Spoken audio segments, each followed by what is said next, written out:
Assalamualaikum warahmatullahi wabarakatuh. Para pendengar yang dimuliakan Allah, sekarang kita akan memulai membaca kitab tentang ilmu saraf ataupun ilmu tasrif. Kitab yang akan kita bacakan ini adalah kitab Matan Bina yang membahas tentang bina-bina dan faedah-faedah di dalam ilmu saraf.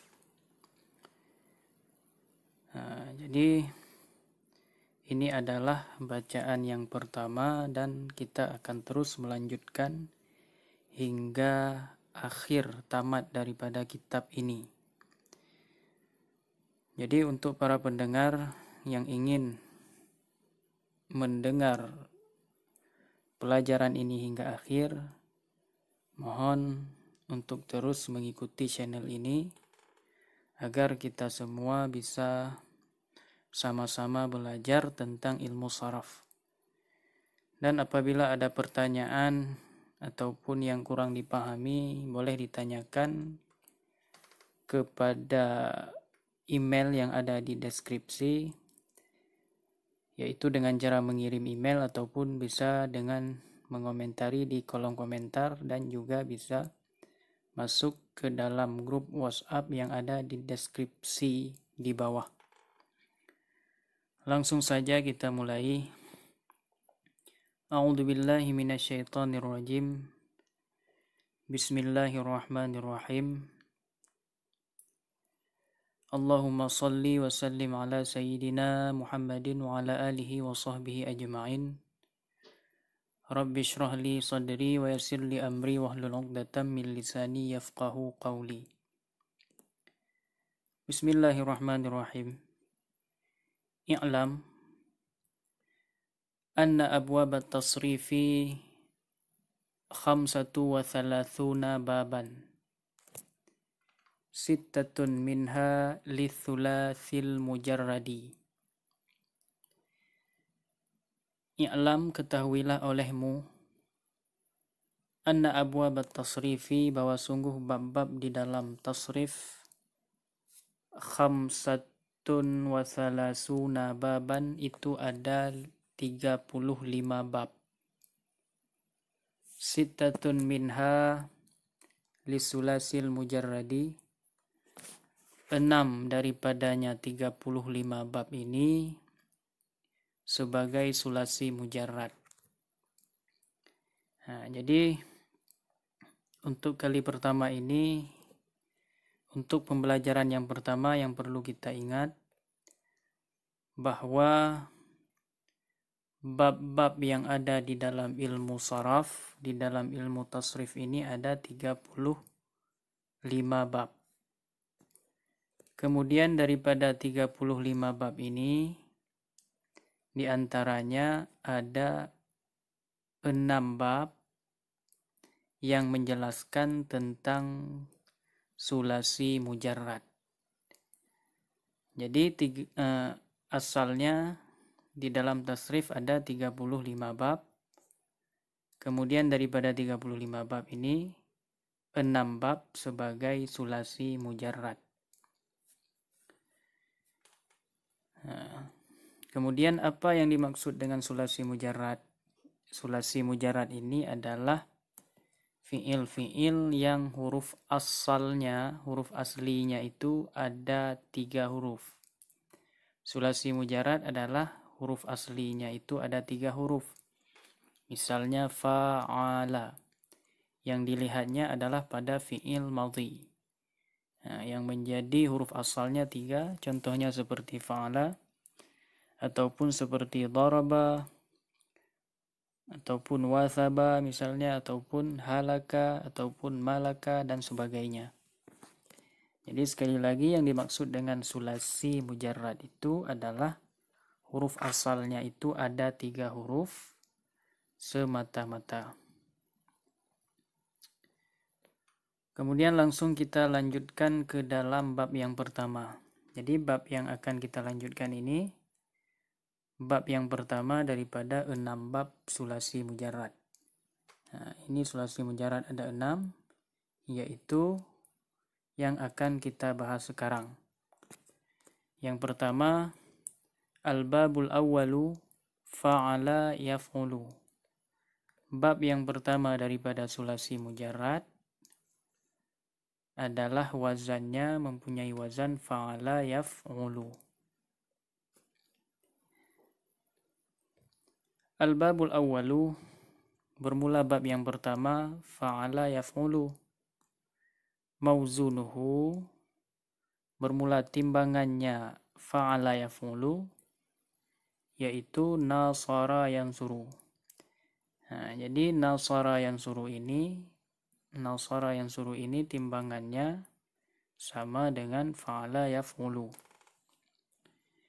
Bagaimana kita dapat menandai atau mengetahui fi'il itu tergolong ke dalam bab yang pertama?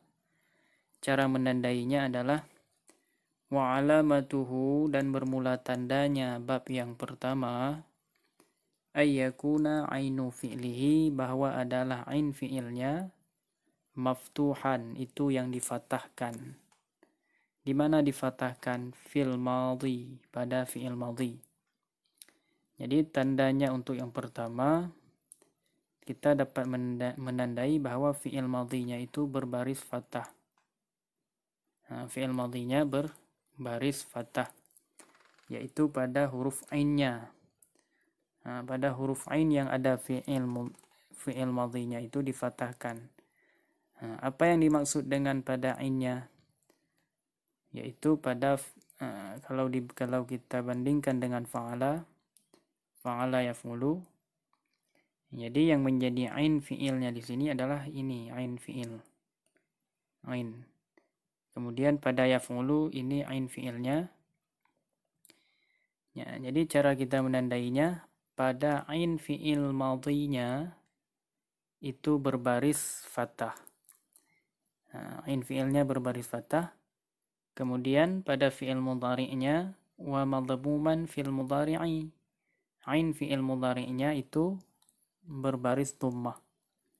Nah, jadi tanda bab yang pertama, ain fi'il madhinya berbaris fathah, ain fi'il mudhari' berbaris dhammah.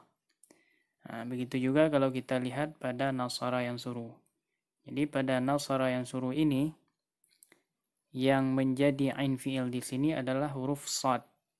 Nah, karena nasara, nun adalah ain fi'il, shad, nun adalah fa fi'il, shad adalah ain fi'il, dan ra adalah lam fi'il. Jadi kalau kita lihat pada nasara yansuru, shad yang merupakan posisi ain fi'ilnya ini berbaris fathah. Kemudian yansuru, shad itu yang berada pada posisi ain fi'ilnya berbaris dhammah. Itu adalah tanda daripada bab yang pertama. Kemudian, apa faedah ataupun bina daripada bab yang pertama ini? Faedahnya adalah wa bina'uhu lit-ta'diyati ghaliban. Dan bermula faedah bab yang pertama ini adalah fungsinya bagi ta'diyah, muta'addi, ghaliban pada kebiasaan.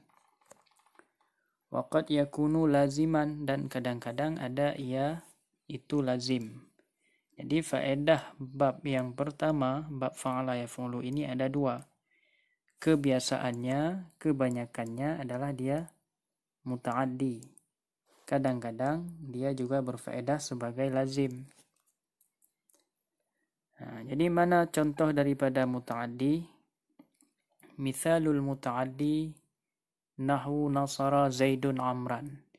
Contoh daripada muta'addi adalah nasara zaidun amran, telah menolong oleh Zaid akan Umar. Dan contoh muta'addi dan contoh lazim, wa mithalul lazimi nahu kharaja zaidun. Dan bermula contoh daripada lazim, seumpama kharaja zaidun, telah keluarlah Zaid. Nah, jadi faedah bab yang pertama ada dua. Kebiasaannya faedah muta'addi, kadang-kadang juga berfaedah lazim. Sekarang apa yang dimaksud dengan muta'addi untuk lebih mudah kita pahami? Nah, jadi muta'addi muta'addi ini kalau di dalam pemahaman bahasa kita adalah dia membutuhkan kepada objek, suatu kalimat yang butuh kepada objek. Sedangkan lazim adalah sebuah kalimat yang tidak membutuhkan objeknya. Misalnya kalau muta'addi tadi, Nasara Zaidun Amran telah menolong oleh si Zaid. Siapa yang ditolong? Umar. Nah, maka yang menjadi objeknya di sini adalah Umar. Berarti ini adalah golongan daripada fi'il muta'addi. Sedangkan lazim dia tidak membutuhkan kepada objek. Contohnya seperti kharaja Zaidun. Telah keluarlah Zaid. Nah, jadi di sini hanya ada Zaidun yaitu sebagai subjek, tidak butuh kepada objeknya. Ini adalah pemahaman muta'addi dan lazim untuk lebih mudah dipahami. Adapun pemahaman secara kaidah sharaf nanti akan dibahas, dijelaskan pada bab yang selanjutnya. Sekian pada kesempatan yang mulia ini, mudah-mudahan kajian ini bisa menjadi faedah dan bisa menjadi bermanfaat bagi kita semua. Assalamualaikum warahmatullahi wabarakatuh.